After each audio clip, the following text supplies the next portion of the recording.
JFD, just fair and direct.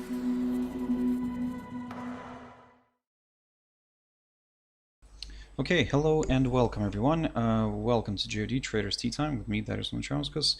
Today is the 13th of May 2020. So yep, welcome everyone. Welcome to this Wednesday's afternoon session where we're going to have a quick look at the markets, a few of the charts that we looked at this morning. But before we do that, as always, let's quickly have a read through our risk disclaimer. So, the content we produce does not constitute investment advice or investment recommendation, should not be considered as such, and does not in any way constitute an invitation to acquire any financial instrument or product. As always, I'll give you a few seconds to read the rest and we can continue.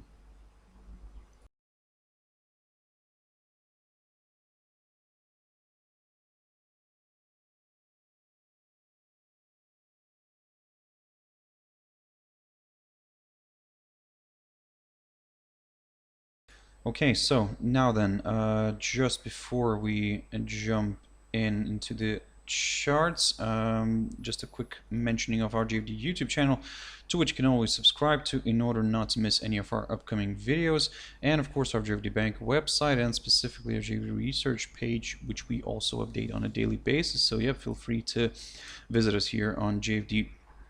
On jfdbank.com and click on the research tab right there on the top. So it'll take you to this page, which I believe you can find it useful.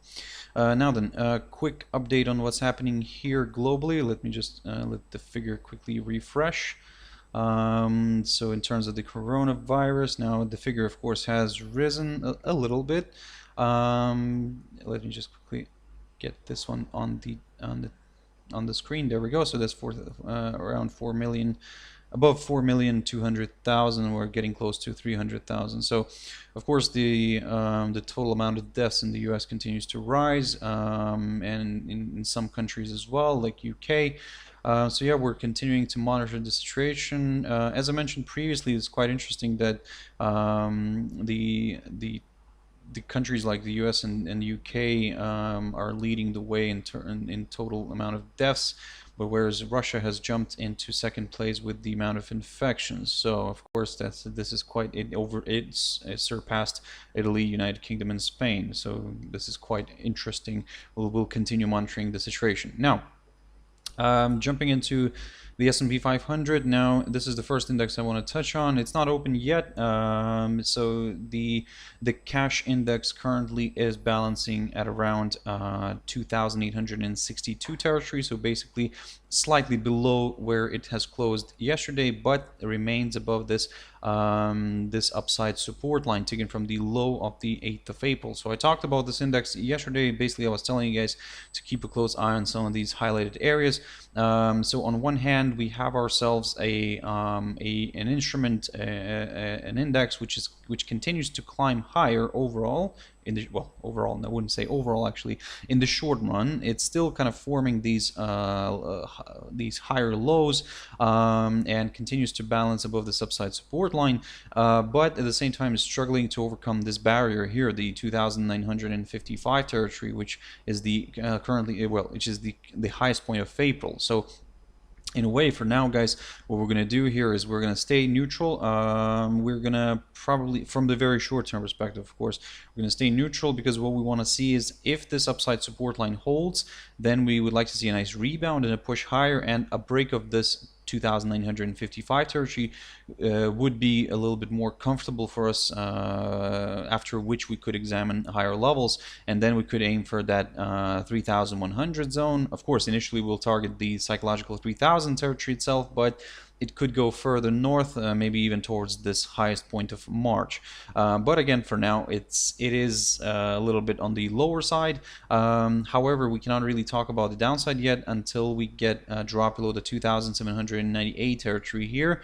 That's the low of the 4th of May, or in other words, the current lowest point of May. So in a way, what we're going to do here for now is, like I said, keep our eyes on these two highlighted areas, because if we see a break of this upside line, still we would need to see a drop below the 2,798 territory in order to aim for slightly lower levels. So that's why for now, guys, stay sharp. NASDAQ 100. Now here the index drifted lower yesterday, closed in the red as well, together with the S&P. But looking at the cash index right now, we're seeing that the price is currently bouncing at around 9,130 zone. So basically, yes, 9,130. So basically just slightly above where it has closed yesterday. So of course, all this is still kind of looking a bit positive.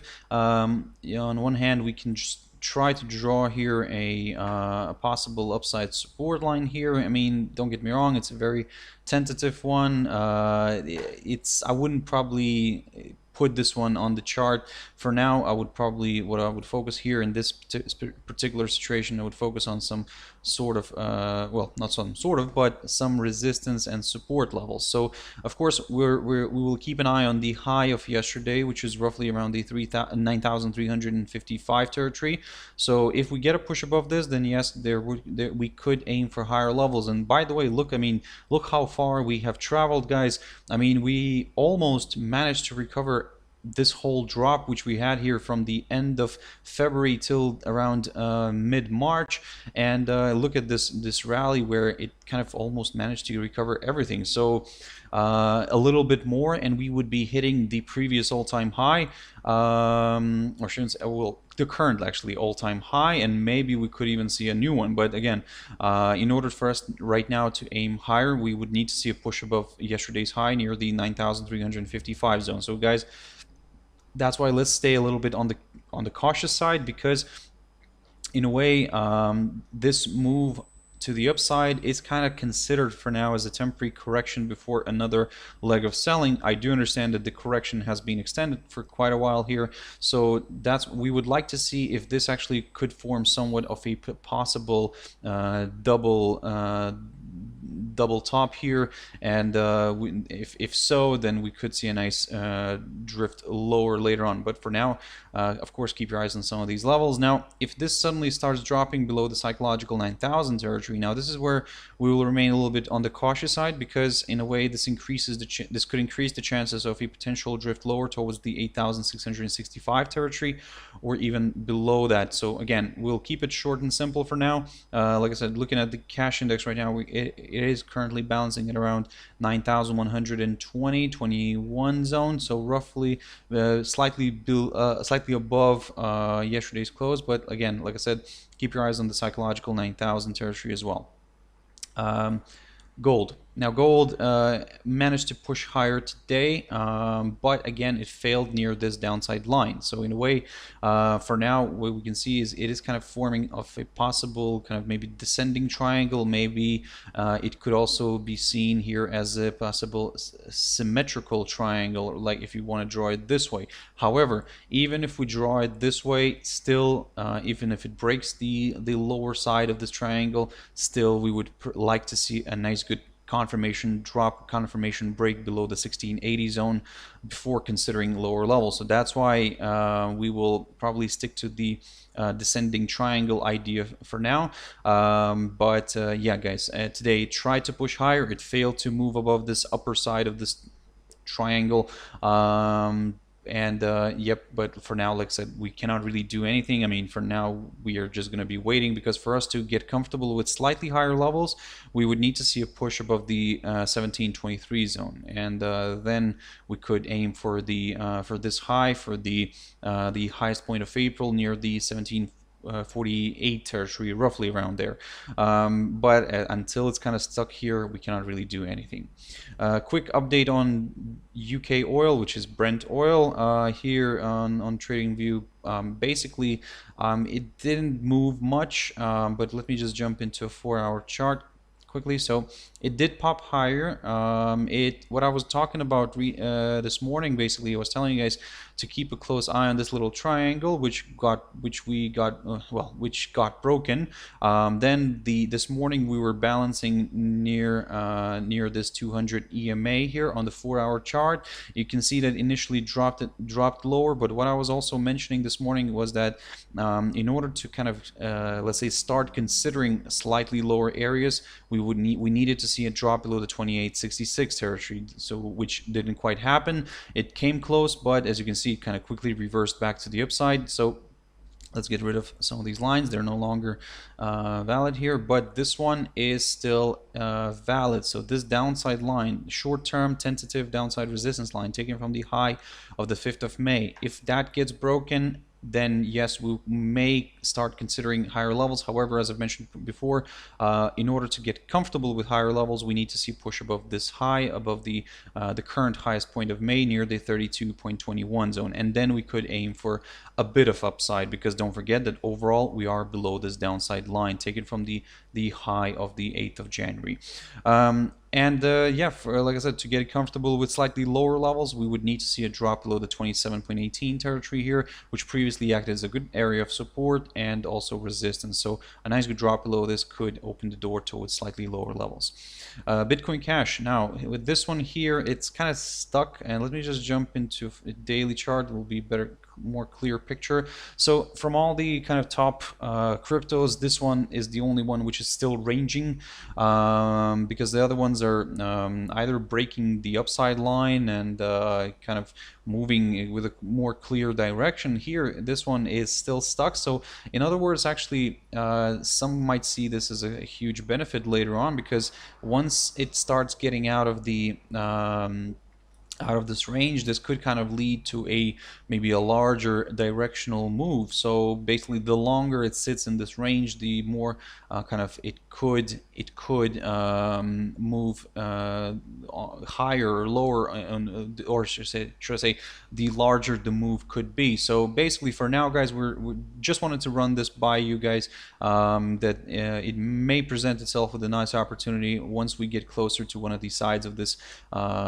range. But for now, we're neutral, and we will continue observing this one. AUD/JPY. Now, with this one here, I've talked about this one a while ago. As you can see by the arrows here, these have shifted a little bit, so I need to kind of shift my arrows. The idea still remains the same. So what I was saying previously, that if this downside line taken from the high of 16th of January continues to provide resistance, then we could see something like this, where we could see another round of selling, possibly bringing the pair back down. However, we'll remain very careful on this one. Yes, we will continue monitoring the downside line, and if we see a drop, not this one, I need to adjust this level, the 69.27, that was the previous level. Now what we're going to do here from the very short-term perspective, we'll keep an eye on this little intraday swing high of 5th of May, and also, as you can see, it acted as almost as a good support today as well. So basically, in other words, if we get a drop below this 68.98 zone, or 99, or in a way, actually, you could round it up towards the 69 level. So if we get a drop below the 69 territory right here, then there is a possibility for this one to drift lower. However, as I've mentioned previously, that in order for us to get a little bit more comfortable with lower levels, we would like to see a drop below this little territory right here between the 67.37 and the 67.70 levels, this highlighted area right here, and then we could aim for slightly lower levels. But again, for now, we are stuck here at a tricky spot. If by any chance this downside line gets broken and the rate, let me just quickly grab a line. So if the rate starts pushing above this barrier, the 70.17 territory, then, well, I mean, we could see maybe slightly higher levels. We could start aiming maybe for something around here. Let me just grab this one. There we go. Somewhere around here near the 71.43 territory. A break of which could, first of all, test the 200 EMA here on the daily chart. But if that is just seen as a temporary obstacle, then further acceleration to the upside could be possible. So in other words, guys, wait for a break above this level, above the 70.17, or in a way, if you want to round it up towards the 20, just for that extra confirmation. And then yes, if we do see a daily candle staying above it, then there are more chances for this one to drift a little bit higher. NZDCAD, quick update on this one. So basically, it has not changed much since this morning. It still continues to balance near this level. So what I was talking about this morning was that, and by the way, yesterday as well, that if if we get a break of this upside line, this short-term upside support line taken from the low of the 3rd of April, then we will keep an eye on this level here, the 0.8461 territory, roughly around there. If we get a nice daily close below it, then deeper extensions to the, well, not probably wouldn't say deeper, but slightly lower levels could be met. One of the good ones to watch here is the low of the 16th of April near the 0.8381 zone. But if that is just seen as a temporary obstacle, then yep, a break of it could open the door towards even lower levels. But again, let's not rush into this yet. For now, let's keep an eye on this level. If we get a nice daily close below this, then this, like I said, increases the chances of a potential further decline. GBPUSD. Now here it's quite interesting. Today we had some data coming out of UK. So let me just quickly open the economic calendar. So yeah, we had the industrial production coming out of UK, GDP, preliminary GDP figures, and of course this GDP month-on-month number. So which, as expected, came out in the negative, well in the negative territory. However, the preliminary GDP year-on-year and quarter-on-quarter figures came out slightly better, and this is the kind of the reaction that we had here. A nice rebound was a nice rebound from this territory, the 1.2245 level. Now, a couple of days, a few videos ago, I was talking about this pair. What I was saying, to keep an eye on this highlighted area right here. So as you can see, the 1.2245 level held nicely, so we had a nice rebound. The data, like I said, the data came out better than the forecast. However, as you can see, it's now declining back down because overall the data is still bad. So I mean, maybe the realization is coming back into the market here, and the pair and the pound is declining once again. So if we see the pair dropping back below the dropping below the 1.2245 territory, yes, we could aim for maybe lower levels. However, preferably we would like to see a drop below this level, the 1.2163 zone, which is the lowest point of April, and then we could aim for lower levels. I mean, we'll start looking at lower levels if we get a drop below the 1.2245 zone. But even to get even more comfortable with further declines, a drop below the 1.2163 zone would be required. In a way, in terms of the upside here, now it's a bit of a tricky one with the upside because, of course, if we could start looking at higher levels, if we get a push above the 1.2350 zone here, this, as you can see, the pair traveled close to this level but failed to overcome it today, and drifted back down. So in a way, if we get a push above this 1.2350 zone, then yes, maybe we could consider slightly higher levels. We would prefer, of course, to see a push above the 21-day EMA here, and then maybe, yeah, we could aim for the upper side of this range, which is around the 1.264850 zone, roughly around there, and then we would take it from there. But as you can see, the arrow here, this is the more comfortable level for us, after which we could consider the upside. Now, don't get me wrong, I do understand that we could be missing out here on a bit of a trade, so but that's why I would be very careful with the upside still, because until we're kind of, as long as we remain in this range, it's quite difficult. Overall, we will remain neutral, but from the very short-term perspective, maybe we could try to squeeze something out of this one if we get a push back above the 21-day EMA here, and maybe then yes, we could consider a possible move towards the upper bound of the range. However, we'll still be very careful because we have resistance levels like the 1.2467 here or the 100 EMA. So yep, for now, like I said, with the upside, it's a little bit tricky. Quick update on US dollar against the Russian ruble. Now, I keep talking about this one for the past couple of videos now, I keep telling you guys to keep a close eye on this very beautiful pattern, very beautiful technical pattern, a descending triangle. So as you can see, the pair continues to kind of get squeezed, and we're waiting for a nice exit. So basically we need to see either a nice good daily close below the 72.63 territory, somewhere around here, in order to aim for lower levels, or we would like to see a push above this this downside line, and then we could aim for maybe slightly higher levels, like for example the high of the 22nd of April near the 77.72-73 zone. So we'll keep an eye on that one. But again, for now, I just wanted to run this one by you. If you are into some exotic pairs, then one of them is to watch is this one, USD against US dollar against the Russian ruble, US dollar against the Japanese yen. Now this one is a bit of a tricky one. This is what I talked about this morning. Basically what I was saying, that in a way, even if it drifts a little bit lower, all eyes are on this downside line, because we want to see if this is going to act as a nice trampoline. So as you can see, it came close to it, fell shy just by a few pips of touching it, and started reversing again to the upside. However, as I mentioned previously, this territory for now will all this territory will be somewhat of a neutral one for us, because preferably we would like to see this one pushing back above the 107.50 territory, and then we could aim for higher levels. And with the downside, we need to see a drop below the 105.94 territory here in order to consider deeper extensions to the downside, because this would confirm a forthcoming lower low, and maybe more sellers could be joining in. And now then, but as I said, for now, it did have a nice move here on Monday, but now it did retrace a little bit. So let's see if it can actually continue moving upwards this week, and can it actually get back above this 107.50 territory and overcome the high of the current, the highest point of this week near the 107.77 mark. So we'll keep an eye on that one as well. Euro dollar. Euro dollar had another attempt to